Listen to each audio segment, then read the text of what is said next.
નમસ્કાર. સંકનાદમાં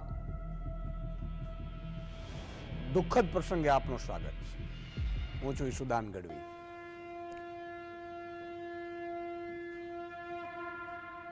એક તો વારે વારે ગુજરાતમાં એવી ઘટનાઓ પાપીઓના કારણે બની રહી છે મિત્રો, કે નથી સહેવાતું કે નથી કંઈ કરી શકાતું. મને ખબર નથી કે કાલે તમારું મારું બાળક ફરીથી ક્યાંક જશે અને ભડથું થઈને આવશે નહીં, એની કોઈ ગેરંટી નથી.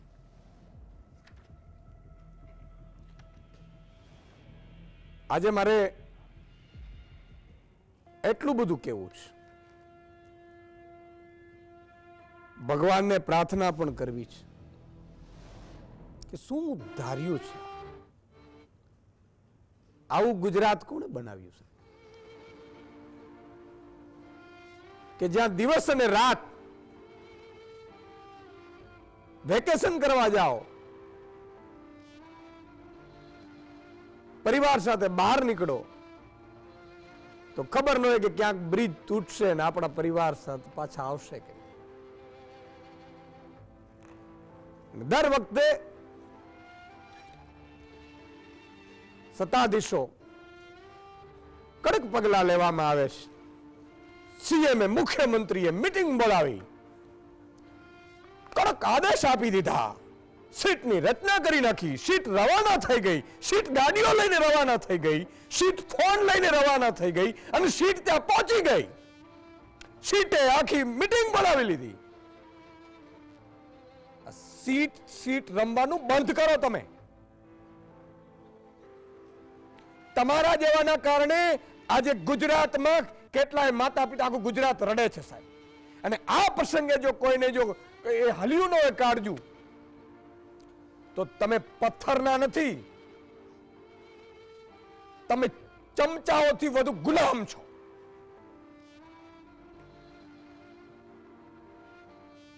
એક કાંડ બને સમજી શકાય, બીજું કાંડ બને સમજી શકાય, ત્રીજું કાંડ બને સમજી શકાય, ચોથું કાંડ બને સમજી શકાય. એક વાત મારે ન કહેવી જોઈએ પણ મારે કહેવી છે કે નરેન્દ્રભાઈ, તમારા નામે મત પ્રજાએ તમને આપ્યા, પણ એવા લોકોને તમે બેસાડી દીધા કે જેને સરકાર તો શું, મને એ ખબર નથી પડતી કે અમને શું ચલાવતા આવડે છે. તમે સીટો ગણો, અમે અમારા બાળકોની લાશો ગણીશું. સાહેબ, રાજકોટના દ્રશ્ય અહીંયા સંધ્યા સમયે બેઠો છું, હું જોઈ નથી શક્યો. અને મને એવો વિચાર આવતા હતા, જેમ એક ચૌહાણભાઈએ જે કહ્યું, મને એનો ઇન્ટરવ્યુ મેં સાંભળ્યો કે જો આ છૂટશે ને તો આખા પરિવારને ખતમ કરી નાખીશ બીજાઓને.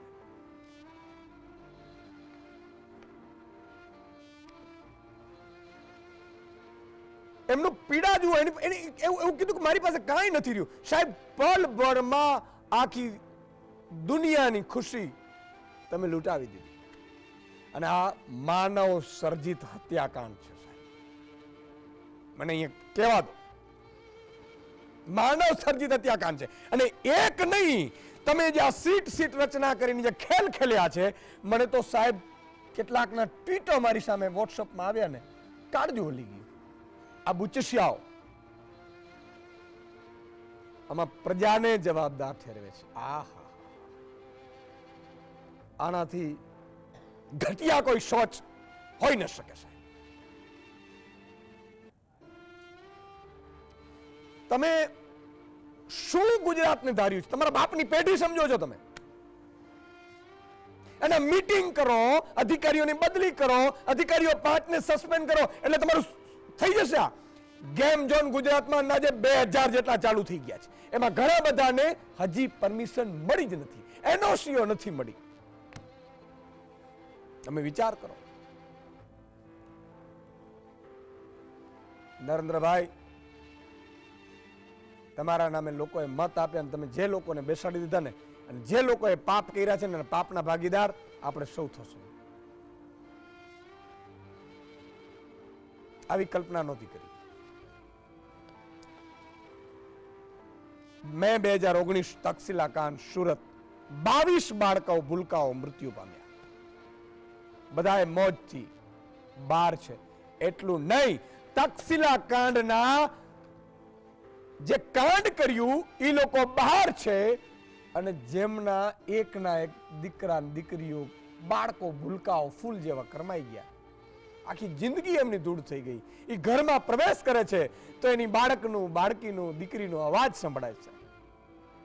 એના મા બાપ અદાલત સુધી ક્યાં છે. શું તમે સરકાર ચલાવશો? શું કરો છો તમે? એના મા બાપે અદાલત સુધી જવું પડ્યું. અને તમે એમ માનો છો આ સીટ તમને રચના કરીને આપી દેશે ને, તમે આ સીટ તમને શું કરીને આપશે? નિવૃત્ત ન્યાયાધીશ હોવું જોઈએ કે જેના ઉપર વિશ્વાસ તો મૂકો. અને બીજું કે તમારા પૂર્વજના દાખલા જુઓ. તક્ષશિલા કાંડમાં હજી સુધી ન્યાય નથી મળ્યો પરિવાર, અને પરિવારે અદાલત સુધી જવું પડ્યું કે મારા ભૂલકાઓને રેંધનારા. અને કઈ રીતે થાય છે? તો આ રાજકોટમાં જે ગેમ ઝોન છે એના ઉદ્ઘાટનમાં કમિશનર, એસપી, ફલાણા ડીકડા એ ઉદ્ઘાટનોમાં હોય છે. તો તમે શું તપાસો કરવાના? અને એનઓસી તમે જુઓ,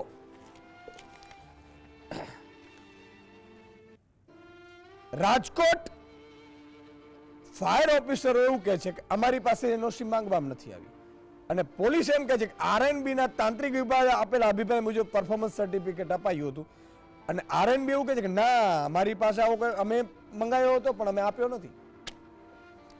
એનો મતલબ કે ક્યાંક હપ્તાખોરી થઈ છે, ક્યાંક તમારા દીકરાને દીકરીઓને ફેરવવા માટે લઈ ગયા છે, ક્યાંક વિદેશની ટૂર આપી દીધી. જે પણ કર્યું હશે, તમે અમારા દીકરાઓ અમારા બાળકોને તો તમે મોતના મુખમાં ધકેલી દીધા. સાહેબ આજે ગુજરાત આખું રડે છે. 2 દિવસ ઘટનાને વળ્યા. આગલી રાતે વેલ્ડિંગ એમાં આગ લાગે છે, તણખા જરતા હતા, કોઈ કાર્યવાહી. અને 1500 લીટર પેટ્રોલ અને 1500-2000 લીટર ડીઝલ તમે આમ તો ભરાવા નથી દેતા ડીઝલ ને પેટ્રોલ, તો આ ભેગું ક્યાંથી? વાહ! તમે જુઓ, વર્ષ 2022 શ્રેય હોસ્પિટલ 9 ના મોત, કોઈ ઠોસ પગલા નહીં. ડિસેમ્બર 2022 શિવાનંદ હોસ્પિટલ રાજકોટ 7 ના મોત, કોઈ પગલા નહીં. એપ્રિલ 2021 કોવિડ હોસ્પિટલ સુરત 5 ના મોત. એપ્રિલ 2021 હોસ્પિટલ અગ્નિકાંડ ભરૂચ 18 ના મોત. તમને આ આદત પડી ગઈ છે, મને ખબર છે, આદત પડી ગઈ છે. નહીં તો આવી સિલસિલાબંધ. ઓક્ટોબર 2022 બ્રિજ દુર્ઘટના મોરબી 135 ના મોત. કયા અધિકારીને તમે જેલમાં નાખ્યો મને કહો?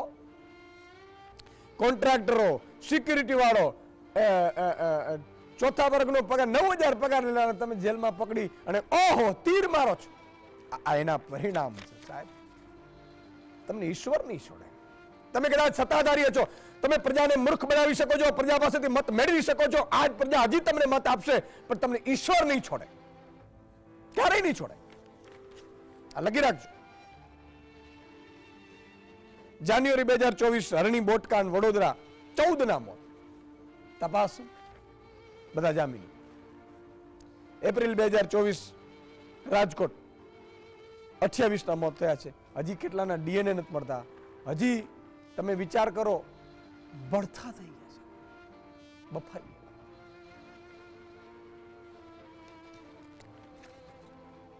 8 મે કેસના 4 આરોપીઓના જામીન મંજૂર કરી દેવામાં આવ્યા છે. બોલો, હરણી બોટ દુર્ઘટના. અને આમાં કોઈ મોટા અધિકારી નથી, આઈએએસ આઈપીએસ.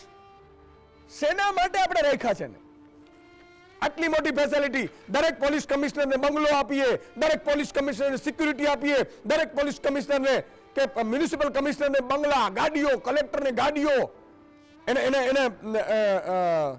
એને કોઈ અડી ન જાય એટલા માટેની પોલીસ વ્યવસ્થા.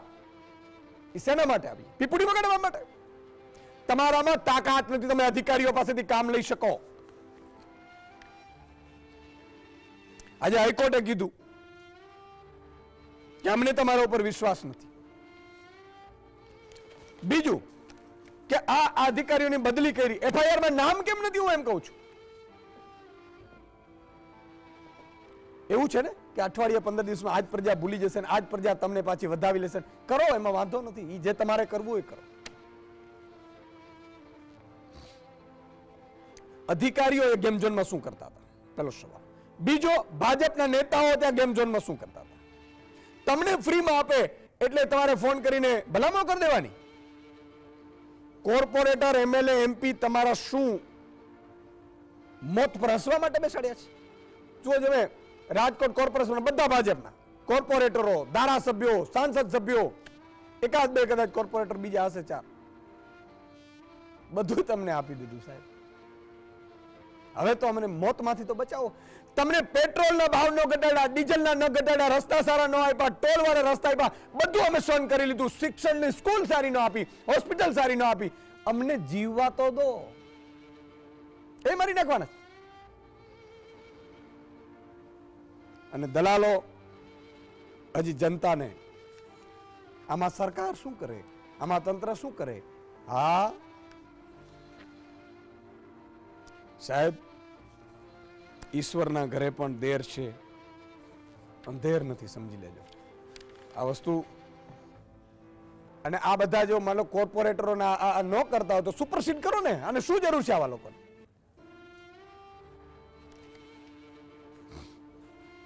હજી 2000 છે મારી પાસે કેટલાક આંકડા છે. વડોદરામાંની વાત કરું છું. તમામ ગેમિંગ ઝોન અનસેફ છે. ફાયરની મીઠી નજર હેઠળ ચાલે છે વડોદરામાં ભ્રષ્ટાચાર. તમામ મોલ અનસેફ, તમામ ઇન્ડસ્ટ્રીઝ અનસેફ, તમામ ગોડાઉન, તમામ પેટ્રોલ પંપ, હાઈરાઇઝ બિલ્ડિંગો, તમામ સ્કૂલો. હજી કહું છું, જાગી જજો. મોટા ભાગે કદાચ સારી વ્યવસ્થા હોય તો સારું છે, ચેક કરાવો વ્યવસ્થિત. અને હાઈકોર્ટના હુકમ અનુસાર NOC આપતા સમયે વિડીયોગ્રાફી કરવામાં આવે છે. તે પ્રથા વડોદરામાં થતી નથી, જે ગંભીર ગુનો છે. હાલ બંધ કરાયેલા ગેમ ઝોનમાં બધા પાસે ફાયર NOC છે, તો શું NOC પૈસા લઈને ગેરકાયદેસર આપ્યો છે? પણ એક પંક્તિ છે,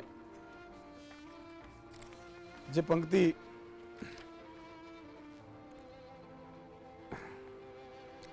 ફરી દવા ફરી સરઘસ જમુરા ઓમ શાંતિ બોલ, તું જોયા કર બધા ફારસ જમુરા ઓમ શાંતિ બોલ. લઈ અંધારાનું ખંજર કરી ગઈ રાત કરી ઘા, ફફડતું ધ્રુજતું ફાનસ જમુરા ઓમ શાંતિ બોલ. ભલે ઝંડા ઉપાડે ને ભલે ડંડા ઉપાડે, પણ નથી જીવતો અસલ માણસ જમુરા ઓમ શાંતિ બોલ. નથી લોહી ઉકળતું કે હવે આંસુ નથી વહેતા, ઉપરથી જીભની આળસ જમુરા ઓમ શાંતિ બોલ. રગે રગ લાય બળશે ને પછી જાતે ઠરી જશે, કકડશે વાંજિયા ખુનશ જમુરા ઓમ શાંતિ બોલ. કલમને લાખ સમજાવી પરંતુ ચૂપ નથી મરતી, કરી બેઠી ફરી સાસ જમુરા ઓમ શાંતિ બોલ. આ પંક્તિ આજે બહુ વાયરલ થઈ છે. અને એક પારુલબેન ખખર એક લખેલી છે, જો મને કાગળ મળે, મને આમ પીડા થઈ આવે એવી છે. એટલા માટે કે આ સ્થિતિ બહુ હું શોધીશ, પછી કહીશ, આગળ વધું. પણ આજનો સવાલ લઈ લઈએ. IIM અમદાવાદની સ્થાપના કયા ઉદ્યોગપતિએ કરી? એ ધીરુભાઈ અંબાણી, B અંબાલાલ સારાભાઈ, C રતનજી ટાટા અને D કસ્તુરભાઈ લાલભાઈ. તમારો જવાબ અમને વોટ્સઅપ કરો 7016311312 નંબર પર. તમારું નામ અને ગામનું નામ ખાસ લખવું. અને કહેવાતા ફરી ગુજરાતમાં રાજકોટમાં જે 28ના મોત થયા છે, આ મુદ્દે ચર્ચા કરવા માટે આપણી સાથે 5 મહાનુભાવો જોડાયા છે.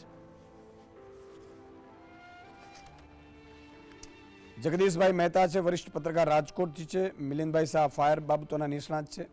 અનિલભાઈ પટેલ પૂર્વ IAS અધિકારી અને એમણે આસિસ્ટન્ટ ડેપ્યુટી મ્યુનિસિપલ કમિશનર વડોદરામાં 10 વર્ષ.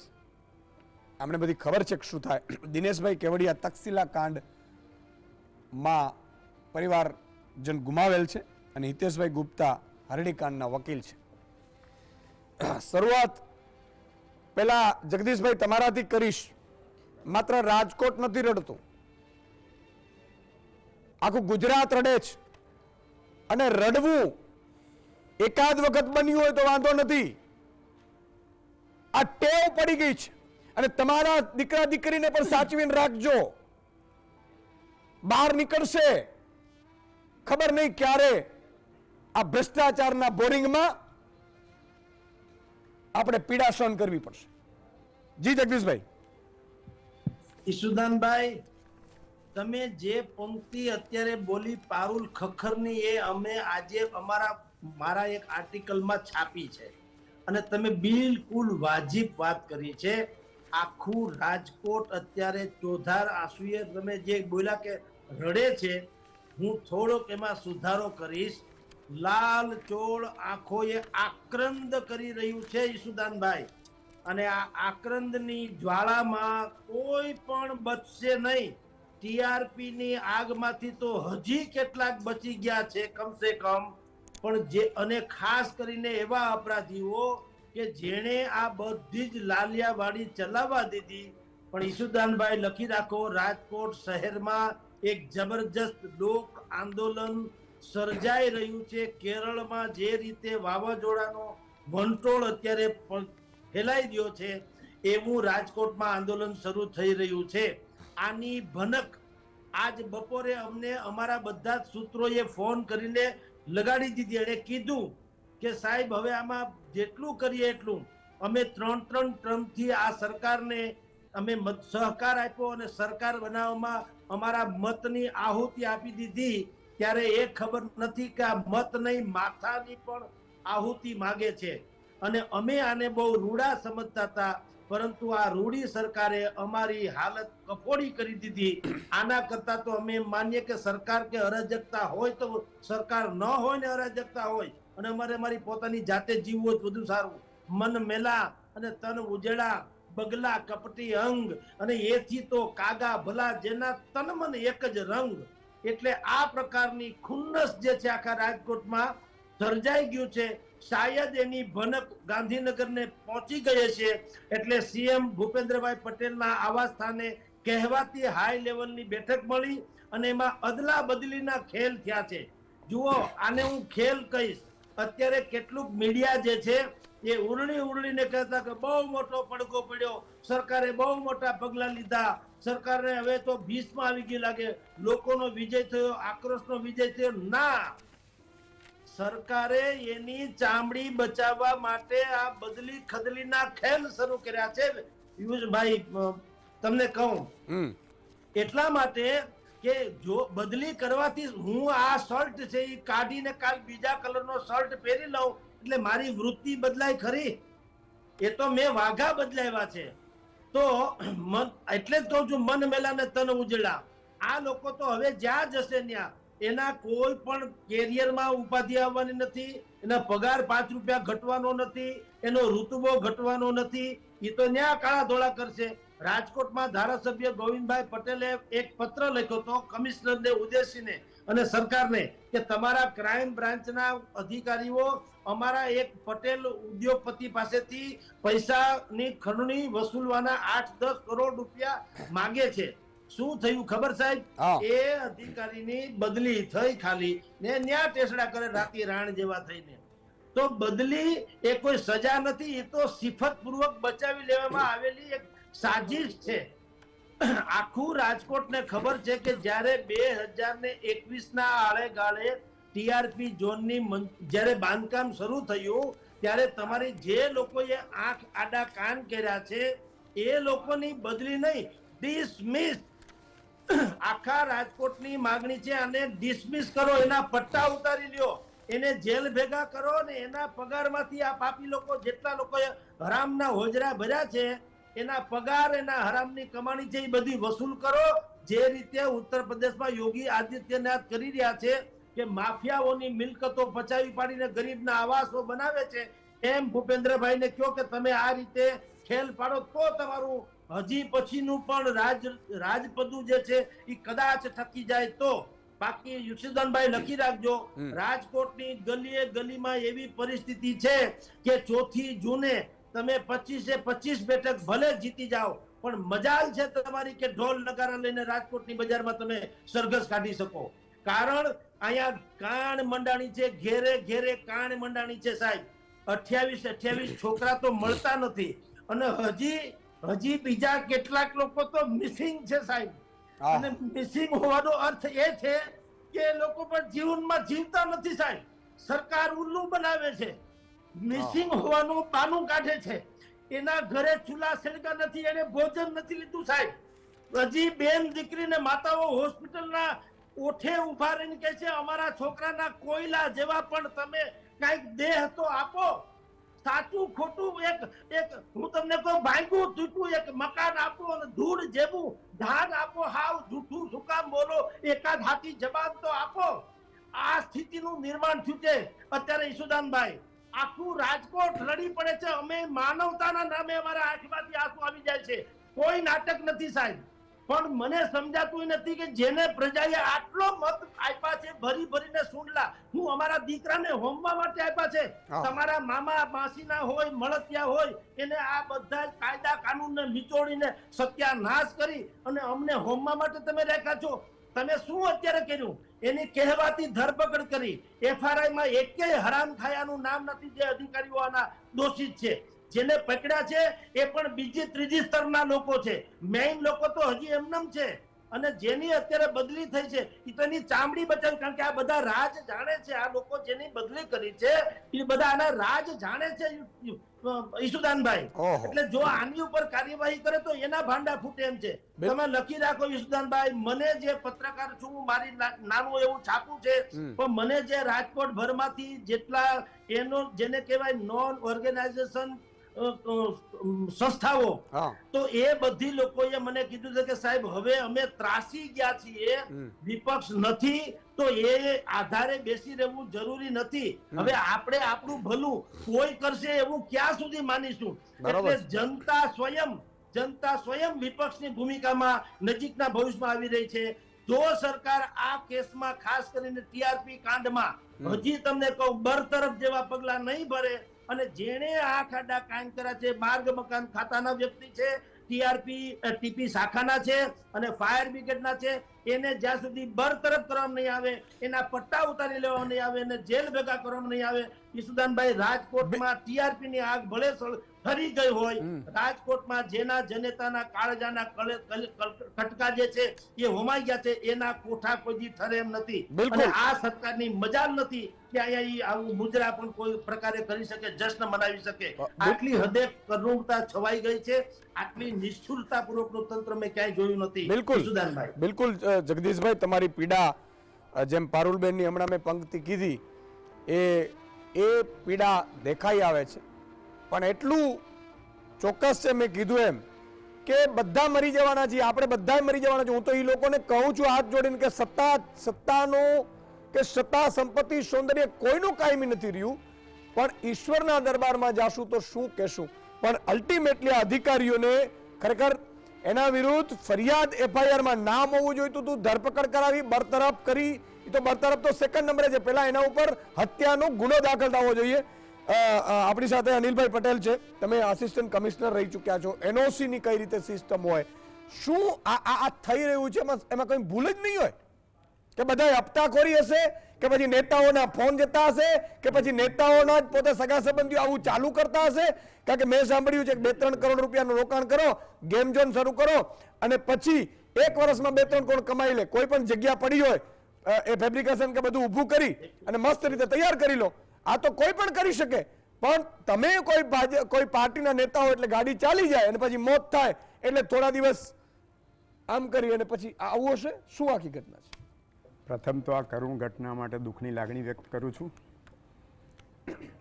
સામાન્ય રીતે રાજકીય નેતાઓનો તો એ લોકોની તો ખબર નહીં કેવા પ્રકારનું મન છે, દિલ છે, કંઈક સમજાતું નથી. એક અધિકારી તરીકે અમે પણ કંપી ઉઠ્યા છે. અમે પણ અમારી લાઈફમાં ઘણી આવી ઘટનાઓની પસાર થયા છે, પણ આટલી દુર્લભ ઘટનાઓ એ પણ તંત્રની નિષ્ફળતાને કારણે કદી નથી બની.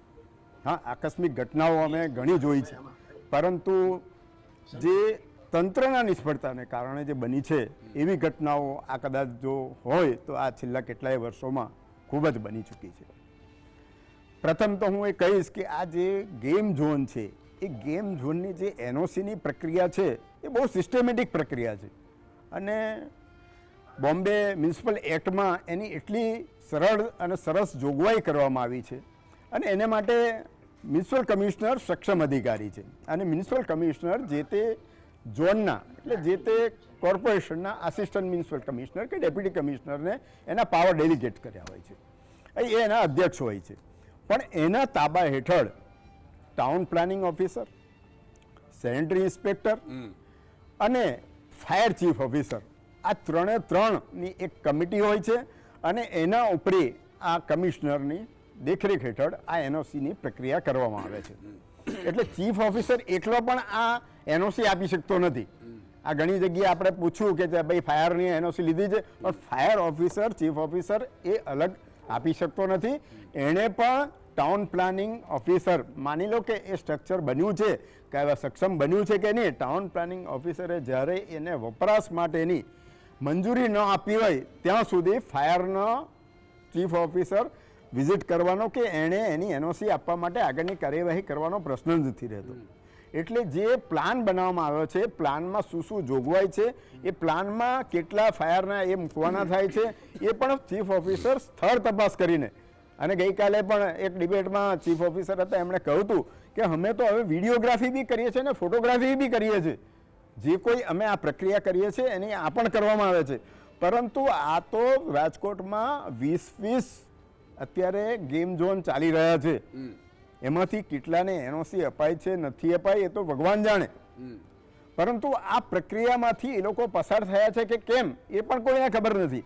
બીજી વસ્તુ, ધારો કે ન અપાયા હોય તો દરેક મ્યુનિસિપલ કોર્પોરેશનમાં ટાઉન પ્લાનિંગ ઓફિસ હોય છે, એના લેન્ડ એન્ડ એસ્ટેટ ઓફિસર હોય છે, જેને દરેક ઝોનમાં વોર્ડ વાઇઝ જવાબદારી સોંપવામાં આવી હોય છે. ભાઈ કે તમારા વોર્ડમાં કે તમારા ઝોનમાં કેટલા કાયદેસર મકાનો બાંધકામ થયા છે, ગેરકાયદેસર મકાન બાંધકામ થયા છે, કયા સ્તરે છે, શું પરિસ્થિતિ છે, અને એનો રિપોર્ટ એ લોકોએ ડે ટુ ડે એના ઓફિસરને આપવાનો હોય છે.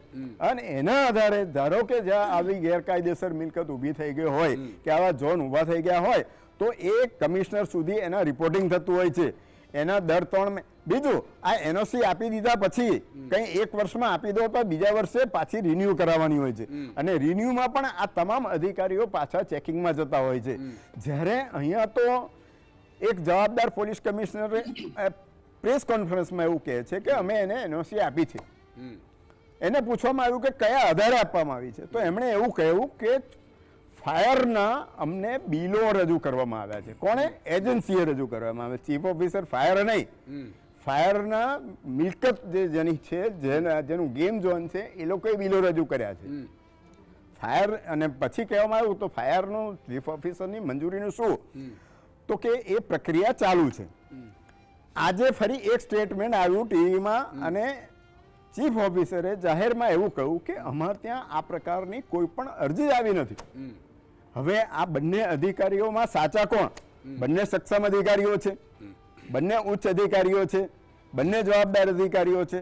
તો સાચા કોણ એ સરકારે કે આ એસઆઈટીએ તાત્કાલિક નક્કી કરવાનું થાય છે, અને જવાબદારી નક્કી કરવાનું થાય છે કે આ ગેમ ઝોન કોણે ક્યારે કયા સંજોગોમાં મંજૂરી આપી છે. અને આ જ્યારે ઘટના બની છે તો એ કોઈને ખબર જ નથી કે આવા બીજા કેટલા, જેને હું તો એટલા એ શબ્દમાં કહું છું કે આ જીવતા બોમ્બ છે. આવા કેટલા જીવતા બોમ્બ આખા શહેરમાં નહીં, આખા રાજ્યમાં છે. આપણા પાછા હોશે ઓળખીતા ના એટલે બંધ ન કરાવ, કારણ કે એને 2-3 કરોડનું રોકાણ કર્યું હશે. આપણા વરિષ્ઠ પત્રકાર જગદીશ મહેતા સાહેબે કહ્યું કે આવા તો હજારો ગેમ ઝોન છે. મને તો આશ્ચર્ય થાય છે કે આટલા જીવતા બોમ્બ આખા રાજ્યમાં છે તો દેશમાં કેટલા હશે. અને આ એક ઘટના બની, આવી કેટલી ઘટના ક્યારે બનશે કોઈને ખબર જ નથી. બિલકુલ. આતંકવાદી તો બોર્ડર પર ખબર પડશે કે આ ઘૂસ્યો છે નથી ઘૂસ્યો, પણ આ તો જીવતા બોમ્બ આજુબાજુ લોકોની વચ્ચે ફરે છે. તો આ સંજોગોમાં હું તો એમ કહું છું વહીવટી તંત્રએ ખાસ જવાબદારી લેવી છે. બીજી વસ્તુ વહીવટી તંત્રની ઉપર એક ચૂંટાયેલી પાંખ છે. સાહેબ, આટલા દિવસમાં ચૂંટાયેલી પાંખના કોઈ વડા, મેયર, ડેપ્યુટી મેયર કોઈ વસ્તુ ક્યાંય બોલતા જ નથી દેખાતા. એ લોકોનો કોઈ અંકુશ છે કે નહીં? હા, સ્ટેન્ડિંગ કમિટીના ચેરમેન આવ્યા, એમણે તો સ્પષ્ટ એવું કહ્યું કે અમારા ચીફ ઓફિસર એટલે ફાયરની કોઈ મંજૂરી આપવામાં આવી નથી. તો ફાયરની મંજૂરી નથી આપવામાં આવી તો આટલા વર્ષથી આ ગેમ ઝોન ચાલ્યું કેવી રીતે?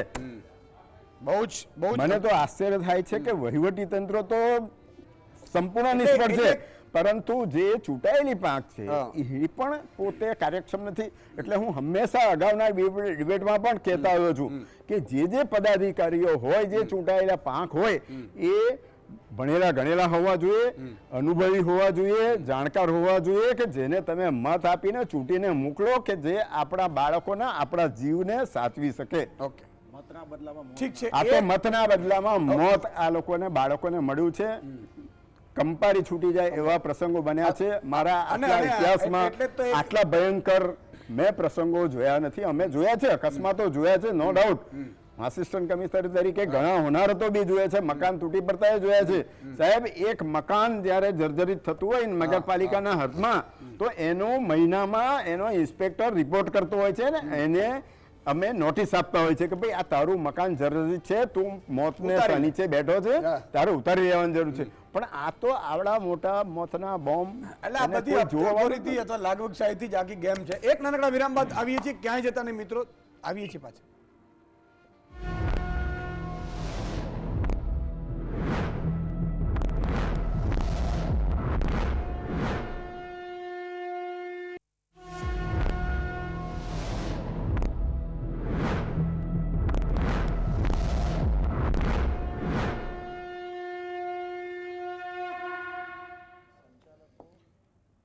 વિરામ બાદ દર્શક મિત્રો ફરીથી આપનું સ્વાગત છે. જગદીશભાઈ હમણાં કીધું કે આ બધું હવે પ્રજા જાગશે, પણ એક મનોજ કરીને એક પંક્તિ લખી છે મનોજે. થોડો સમય જવા દો, થઈ જશે લાશના સોદા, દલાલોની વસ્તી છે આ કરશે શ્વાસના સોદા. મોરબીનો માતમ, સુરતમાં સળગતો આતમ, ટેબલ નીચે થાય છે પ્રજાના વિશ્વાસના સોદા.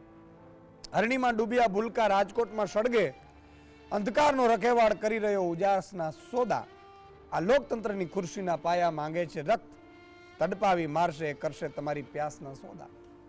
નહીં છોડવામાં આવે કોઈને પૈસા આપ્યા વગર, હેવાન બને લોકો કરે આંખની વિનાશના સોદા. રચાયેલ તપાસ કમિટીમાં કોને ન્યાય મળ્યો છે? મનોજ, અહીં તો બંડલો ફેંકી થાય છે તપાસનો સોદા. જેમ પારુલબેનની આ મનોજની પંક્તિ ઘણું બધું સૂચવી જાય છે. એક દર્શક મિત્ર લઈ લી, પછી મહાનુભાવ પાસે જાઉં. સંજયભાઈ જોડાયા છે અમદાવાદથી. જી સંજયભાઈ. નમસ્કાર. નમસ્કાર સાહેબ, આ મૃતકોને શ્રદ્ધાંજલિ આપતા બહુ દુઃખદ સાથે કહેવું પડે છે કે આપણી આ સંવેદનશીલ સરકાર કહેવાતી હતી એ સંવેદનહીન અને ચૂંટણીલક્ષી સરકાર બની ગઈ છે. ખૂબ ખૂબ આભાર. બિલકુલ ખૂબ ખૂબ આભાર સંજયભાઈ, તમારી લાગણી કીધી. કારણ કે અહીંયા સરકારો, સત્તા, પણ તમે તમારા હાથમાં જો તમે કરી ન શકતા હોય, કાં આવડત ન હોય, કાં ઈચ્છા ન હોય, કાં લાગવગમાં આપણા જાણીતા નડતા હોય, તો આ પીડા ચોક્કસ થાય. દિનેશભાઈ કેવડિયા પણ આપણી સાથે જોડાયેલા છે. દિનેશભાઈ, તમારી પાસે આવવા માંગીશ. મિત્રો, તમે જોતા હશો કે આ કાંડ થયા, તપાસો હમણાં ચાલશે, સીટ ફલાણું ઢીકડું, પણ આ દિનેશભાઈ છે, સુરતમાં તક્ષશિલા કાંડ થયું હતું. 22 બાળકો પૂંજાઈ ગયા હતા જીવતા. આજે એમને ન્યાય મેળવવા માટે એમના પરિવારને, બાળકોની આત્માને શાંતિ મળે, એટલે એના હાથમાંથી બધું વયું ગયું છે, અદાલત સુધી જવું પડ્યું છે. જી દિનેશભાઈ, તમારી આપવીતી કહેશો. નમસ્કાર ઈશુદાનભાઈ. નમસ્કાર. અવાજ ક્લીન આવે છે? હેલો. હા, બોલો બોલો બોલો દિનેશભાઈ. હજી ગઈ 24 તારીખે હા, મારા જે અગ્નિ હત્યાકાંડ જ કહું છું, તો અગ્નિ હત્યાકાંડ બન્યો અને 5 વર્ષ પૂરા થયા. હા, 25 તારીખે હા, રાજકોટનો બનાવ સામે આવ્યો. હમ, સેમ પોઝિશન, હમ, કોઈ જાતની ફાયરની સેફટી નહીં. આખો સીન ફરીથી અમારી સામે ક્રિએટ થઈ ગયો છે. એ વખતે જે અમારી હાલત હતી, આજે મૃતકો થયા છે એના પરિવારની હાલત શું છે એ અમે અનુભવી શક્યું હતું કારણ કે અમે ભોગ્યું છે. દિનેશભાઈ તમારે 2019 તમે સહેજ એક નજીક મોબાઈલ ની રાખજો. તમારી એક સાંભળવા એટલે તમારે કોણ પરિવારમાંથી દીકરી અને હા. અને પછી શું તપાસમાં તમને ન્યાય મળ્યો તો શું શું કરવું પડ્યું તમારે? મારી દીકરી આ અગ્નિકાંડમાં ઉનાઈ છે. પછી તપાસનો નિર્ણય તો બિલકુલ ઝીરો. તમને ખ્યાલ જ છે, તમે પણ મારા ઘરે આવ્યા હતા. આવ્યા તો હા, ને મારા પરિવારના સવાલોના જવાબ તમારી પાસે પણ નહોતા. તમારી આંખોમાં આંસુ હતા એને જોયેલા હતા. પણ આપણી મજબૂરી એટલી છે, આપણે કાંઈ કરી શકતા નથી. શું કરવું સુદાનભાઈ? હવે આગળ આપણે શું કરવું? બહુ સાચી વાત છે. અમને એમ હતું કે આ બનાવ છેલ્લો છે. અમારા છોકરાઓની જે ભોગ લેવાયો છે એની ઉપરથી સરકાર કંઈક પણ લેશે બોધપાઠ, અને એવા કડક પગલા લેશે કે કોઈ પણ અધિકારી અથવા નેતા ભ્રષ્ટાચાર કરતા 3 વાર વિચારશે. 22 છોકરાઓના મોત થઈ ગયા, છતાંય આજે 5 વર્ષ થઈ ગયા છે. બધા આરોપીઓ જામીન ઉપર બહાર છે ને અમે સુપ્રીમ કોર્ટ સુધી અમે ગયા છે. આર્થિક, માનસિક, શારીરિક બધી રીતે અમે ઘસાઈ ગયા છે. હવે અમે થાકી ગયા છે. અમને એમ હતું કે આ ભય થાય, પણ આ 25 તારીખનો બનાવ જોયો એટલે અમે એમ થયું કે હવે શું કરવું? આપણું ગુજરાત છે, ગાંધી અને સરદારનું ગુજરાત છે સાહેબ. અત્યારે એનો આત્મા નહીં રડતો હોય કે આ માટે આઝાદી અપાવી હતી સાહેબ. હવે અમને તો એમ થાય છે કે હવે જાવું કોની પાસે? આપણી પાસે કોઈ વિકલ્પ જ નથી ને. વિકલ્પ નથી. હા, સિસ્ટમ એક છે, સરકાર એક છે. દિનેશભાઈ તમને બે વિકલ્પો. હું સમજુ છું તમારી પીડા. તમને દીકરી રોજ યાદ આવતી હશે અને તમે સુપ્રીમ સુધી ગયા એવું કહો છો ન્યાય મેળવવા માટે. હા, તમને લાગે છે કે આ રાજકોટમાં જે પરિવારો 28 નો આંકડો છે, મૂંઝાઈ ગયા છે જીવતા, ઘણાની ઓળખ પર પણ નથી રહેતી, તમને લાગે છે કે આમાં ન્યાય મળશે? સાહેબ ન્યાયનું તો એવું જ છે ને. 2019 પછી આજે મેં ગુજરાત સમાચારમાં જ મેં વાંચ્યું છે, ટોટલ 200 નો આંકડો છે. હવે તમે વિચાર કરો, 2019 જો પગલા લેવાના હોય, મોટા અધિકારીઓ કે કમિશનર, કલેક્ટર સહિતના કે મ્યુનિસિપાલિટીના મેયર હોય, તાત્કાલિક એની સામે એફઆઈઆર થઈ, જેની જવાબદારી છે. હું એમ નથી કહેતો નિર્દોષને તમે અંદર કરો. જેની જવાબદારી બને છે એને જો અંદર કર્યા હોત ને તો આજે આ બનાવ ન બન્યો હોત. ડર લાગવો જોઈએ. કોઈ પણ સિસ્ટમ હોય એનો ડર હોવો જોઈએ. એક આપણી પાસે જ્યુડિશિયલ સિસ્ટમ છે, એનો ડર હોવો જોઈએ. કોઈ પણ અધિકારીઓ, નેતાઓ, અમે કોઈ દરવાજો અમે પકડાવવાનો બાકી નથી મૂક્યો કે જ્યાં અમે નહીં ગયા હોય કે અમને ન્યાય અપાવો. 5 વર્ષ પછી તમે સાહેબ, તમને હું બોલું ને તો તમારું એક હૃદય ધ્રુજી જાય. દર મહિને તારીખ જયારે પડે છે ને ત્યારે હું કોર્ટમાં હાજર હોઉં છું અને આરોપીઓ મારી નજર સામે બધાય હસીને નીકળી જાય છે. એમ કે છે એના મગજમાં એવું છે, અમને ઈશારા એમ કરે છે તમારે જે થાય એ કરો, કાંઈ થવાનું નથી, અમે છૂટી જવાના છે. વાહ દિનેશભાઈ, આ પીડા છે ને. એક મિનિટ. હા હા. 2019 પછી આજે 5 વર્ષ થયા છે. હા. શહેર બદલાણા છે, સ્થળ બદલાણા છે, આંકડા બદલાણા છે મૃતકોના, આરોપીઓ બદલાણા છે, પણ નથી બદલાણું તો તંત્ર. શું કરવું અમારે? તમે હવે કોઈ હવે આશા અમે તો છોડી દીધી છે. 5 વર્ષથી અમારા દેશમાં આજે પણ અમે પગથિયા ઘસી થાકી ગયા છે. હવે શું કરવું? મારી પાસે કોઈ વિકલ્પ નથી. કોની પાસે જવું અમારે ન્યાય લેવા? 5 વર્ષ પહેલા 6 મહિનાનો ફાસ્ટ ટ્રેક કોર્ટમાં કેસ નાખી અને જો તાત્કાલિક નિર્ણય આપવામાં આવ્યો ને તો સાહેબ આ પાછળની બધી દુર્ઘટનાઓ ના બને. અને તમે સીટની વાત કરો છો, કોરોનાની અંદર શ્રેય હોસ્પિટલ અમદાવાદ, હમ. તે આપણું પાટનગર સમાન છે, હા સીટની રચના કરી હતી. ઈશુદાનભાઈ, તમને ખબર છે સીટમાં તમે એનું શું પરિણામ આવ્યું હતું? બંધ લિફાફામાં સરકારને સીટની રચના કરી અને બંધ લિફાફામાં સરકારને રિપોર્ટ આપવામાં આવ્યો. સરકાર ખોલી જોશે, આને અંદર નાખી દો, આને બહાર કરી દો, આને અંદર નાખી દો, આને બહાર કરી દો. આ પોઝિશન રાજકોટમાં થવાની છે. 1 મહિના પછી તમે મને લાઈવમાં લેશો એવી હું આશા રાખું છું, અને હું તમને એ વખતે જવાબ આપીશ શું પરિણામ આવ્યું. બોલો. બહુ જ દુઃખદ અને પીડાદાયક છે જે દિનેશભાઈએ કેટલુંક અવાજ કપાતું હતું.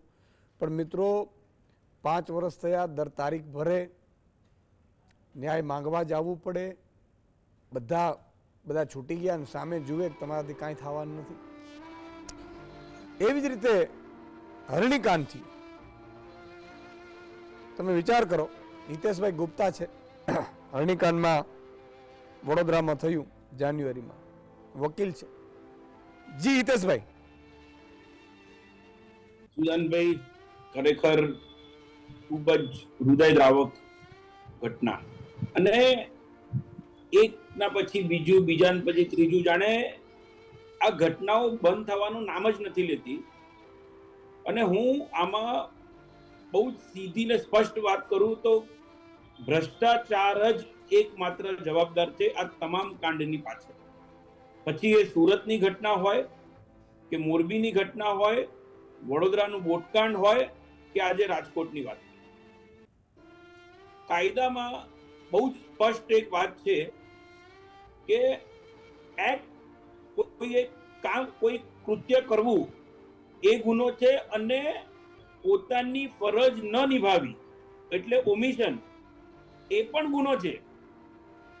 એસી ઓફિસમાં બેસી રહેલા જવાબદાર અધિકારીઓ એ અગર પોતાની ફરજ નથી નિભાવી રહ્યા, એ એમનું એક્ટ ઓફ ઓમિશન થયું. અને એ એક્ટ ઓફ ઓમિશન ના કારણે સૌથી પહેલા આ બધાને જેલમાં નાખવા જોઈએ, પછી આ બીજા બધા જે ધંધો કરતા હતા એ બધાને. કારણ કે જ્યાં સુધી એક્ટ ઓફ ઓમિશન તરીકે આ તમામને આરોપી તરીકે નહીં લેવામાં આવે, ત્યાં સુધી આ લોકો પોતાની જવાબદારીઓ નહીં નિભાવે.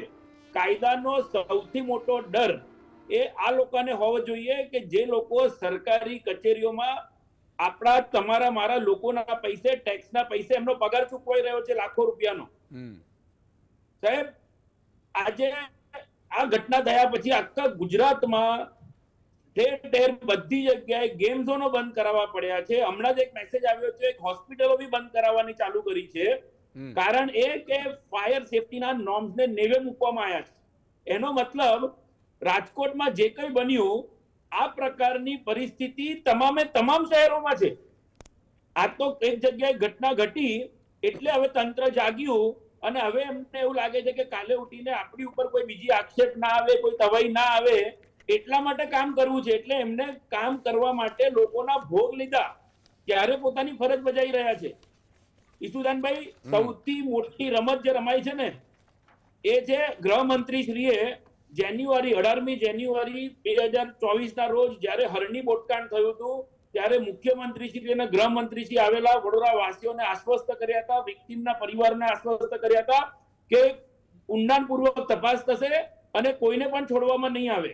કલેક્ટર સાહેબને ઇન્વેસ્ટિગેશન સોંપવામાં આવેલું કે તપાસનો અહેવાલ તાત્કાલિક 21 દિવસમાં આપવામાં આવે. સાહેબ, એ તપાસનો અહેવાલ સરકારમાં સુપ્રત થયો છે.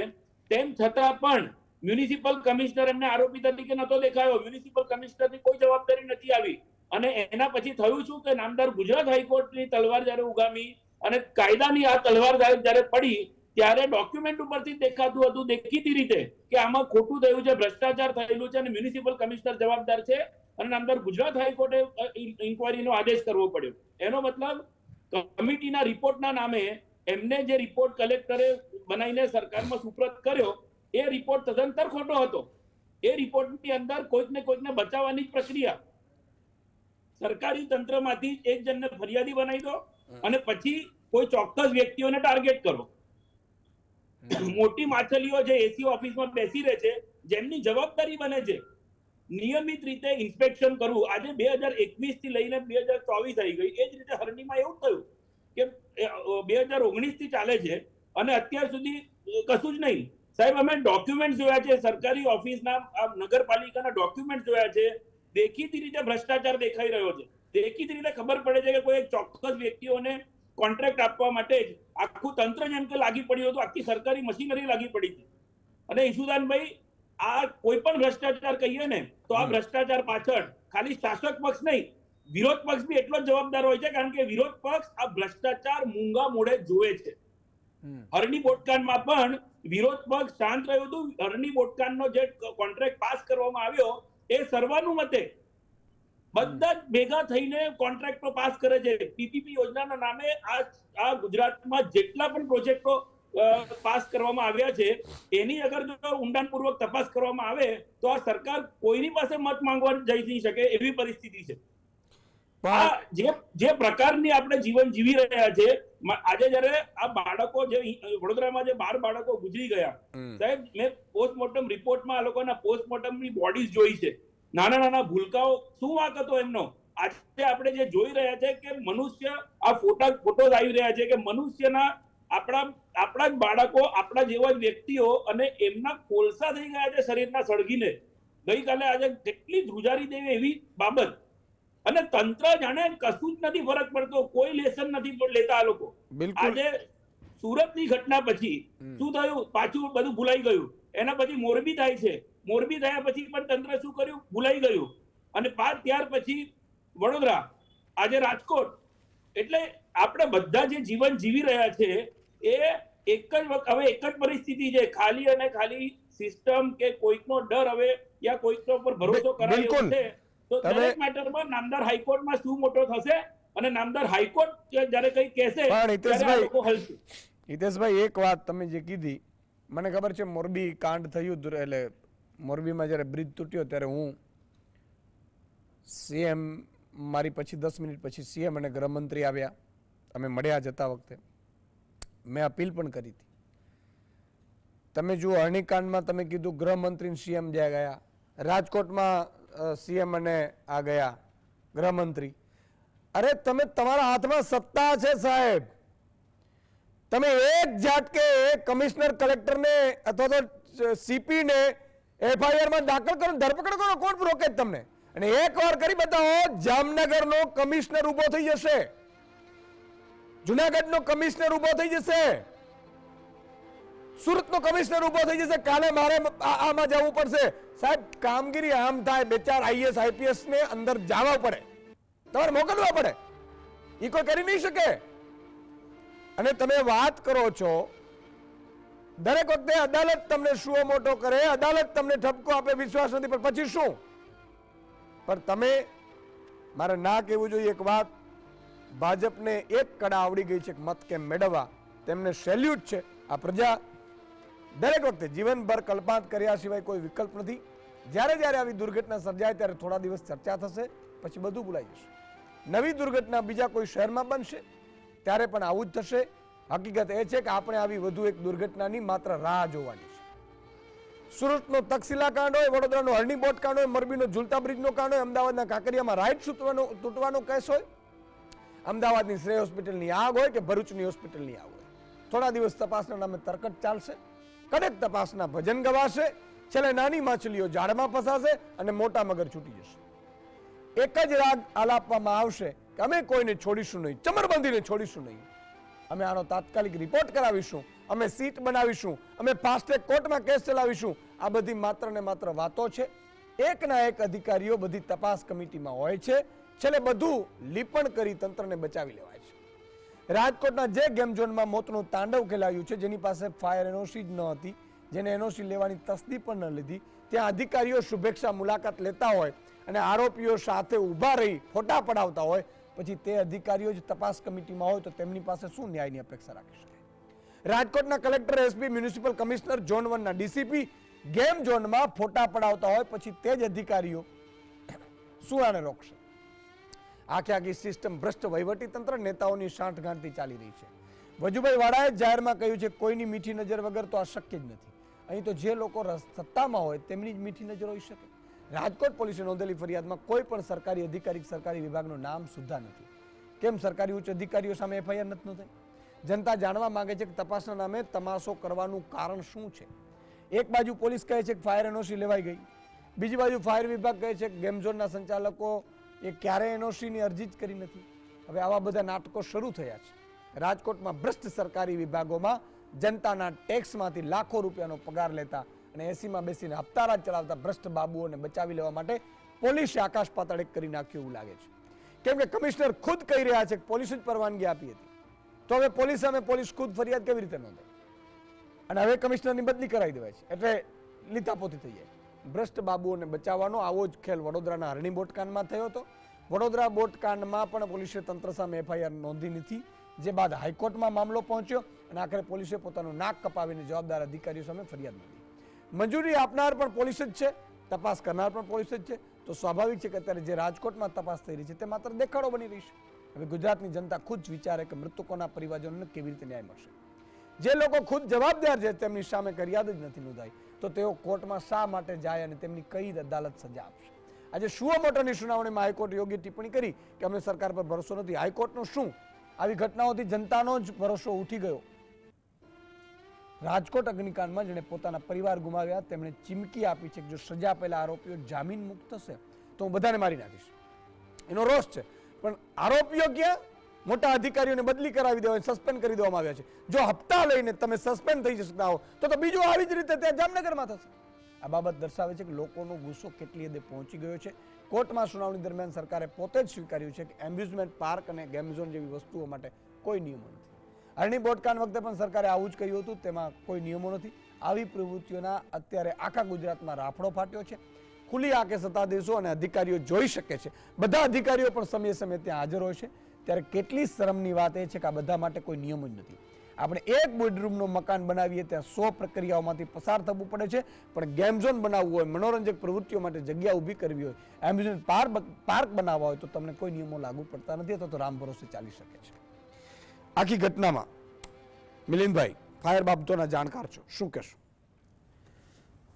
સાહેબ, હું ફાયર સેફ્ટી અવેરનેસ નિષ્ણાત તરીકે એટલું ચોક્કસ કહીશ કે જો રાજકોટના ચીફ ફાયર ઓફિસર એમ કહેતા હોય કે 1.5 વર્ષથી એ લોકોએ ફાયર એનઓસી લીધી નથી, તો સીધી જવાબદારી સંચાલકોની સાથે સાથે ચીફ ફાયર ઓફિસરની પણ બને અને રાજકોટના મ્યુનિસિપલ કમિશનરની પણ બને. કારણ કે આ પબ્લિક પ્લેસ છે. ગેમ ઝોન એટલે એક પ્રકારનું પબ્લિક પ્લેસ છે, સંવેદનશીલ એરિયા કહેવાય. તો જે જીડીસીઆરનો જે રૂલ કહે છે કે પબ્લિક પ્લેસમાં જ્યારે એનઓસી આપવાની હોય તો એ એનઓસી જે તે નગરપાલિકાના મહાનગરપાલિકાના કમિશનર આપી શકે અને એની સાથે રહીને ચીફ ફાયર ઓફિસર આપી શકે. તો જે સંચાલકો 4 વર્ષથી ચલાવતા હતા અને 1.5 વર્ષથી એનઓસી નથી એવું કહે છે, જો એમણે અરજી ના કરી તો તમારું ધ્યાન કેમ નથી ગયું? એટલે જો અને આટલી બેદરકારી દેખાય છે તેમ છતાં આજે તપાસના અંતે આજે એક સામાન્ય કહેવાય એવો સ્ટેશન ઓફિસરને એમણે એ લોકોએ સસ્પેન્ડ કર્યો. સ્ટેશન ઓફિસર એ ચિઠ્ઠીનો ચાકર છે એ ચીફ ફાયર ઓફિસરનો. એ જેટલું કહેશે એટલું જ કરશે, બરાબર છે. એ જ્યાં સુધી એ જો લેખિતમાં ના આવે ત્યાં સુધી એ ઇવન સ્થળનું નિરીક્ષણ પણ ના કરી શકે એનઓસી આપવા માટે. એટલે એનઓસી આપવાની વાત તો આખી અલગ જ છે. તો જેણે એનઓસી નથી આપી, જેણે એનઓસી નથી લીધી એ લોકોને સાઈડ પર મૂકીને તમે એક સ્ટેશન ઓફિસરની તમે નાની માછલી સમજીને તમે એને કઈ રીતે ફસાઈ શકો? આ લિટરલી એને ફસાવવામાં આવ્યો છે અને આખા એને કેરિયરની પત્તા ઠોકી દેખવામાં આવશે આમાં. એટલે આ તો બહુ જ ગંભીર છે. મોટા માછલાઓને બચાવવા માટે તમે નાના માણસોને ઉપાડી લો છો અને એનું કેરિયર બરબાદ કરી નાખો છો. આવો જ ખેલ તક્ષશિલામાં પણ થયો હતો. એટલે આ બહુ જ ગંભીર બાબત છે. બીજું મારે સીટની રચનાની બાબતમાં મારે ખાસ કહેવું છે કે Gujarat state fire prevention service નામનું આખું ડિપાર્ટમેન્ટ છે જેના હેડ તરીકે ગુજરાત રાજ્યના નલિન ચૌધરી છે. 9 મહિના પહેલા જ નિયુક્ત થઈને આવેલા છે. આખી ઘટનામાં એમનું મૌન બહુ સૂચક છે.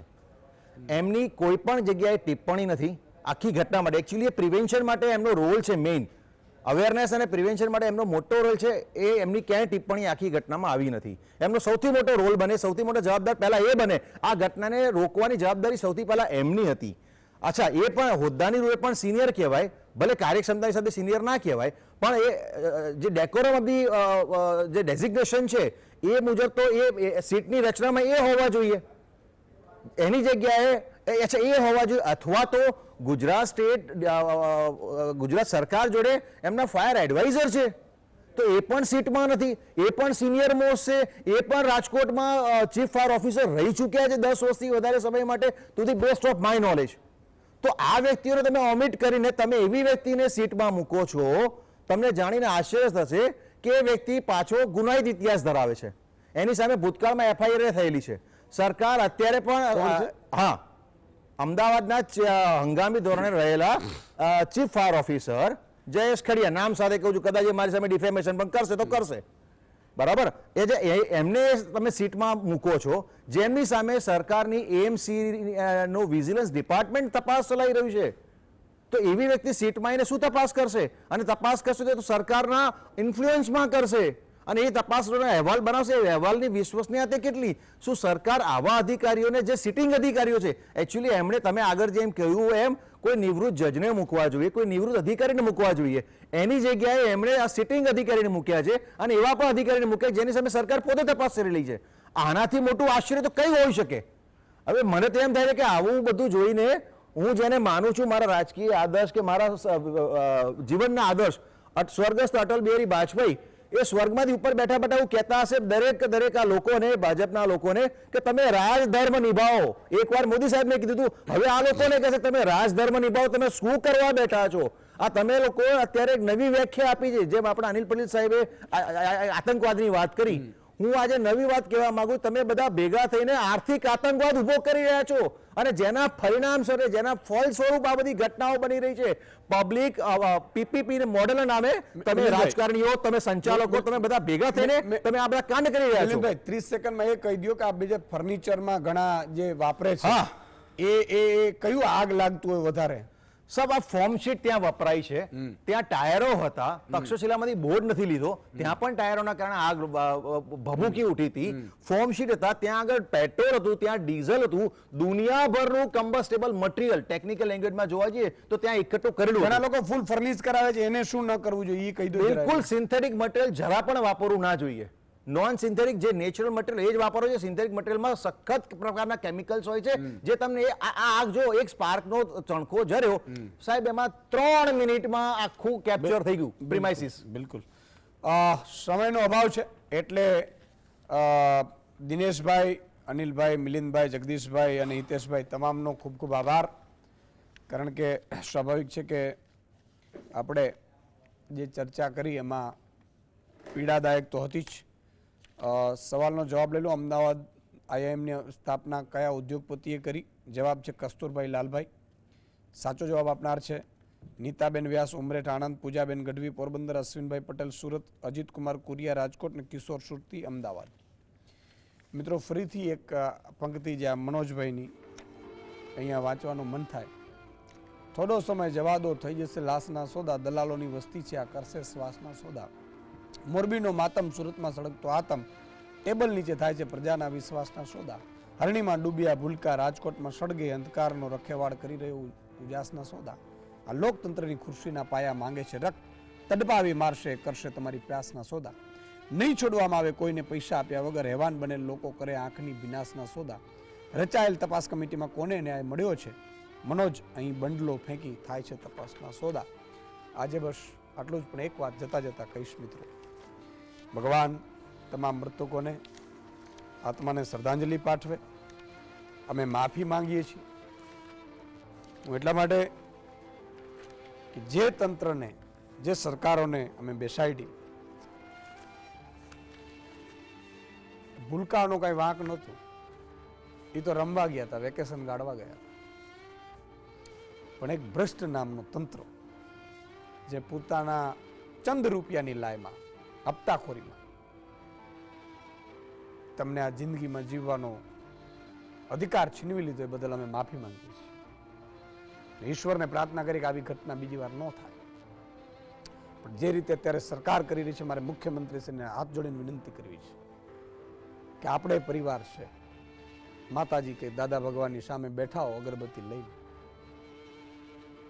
તો એકવાર આ પરિવારની પીડા પોતે અનુભવ.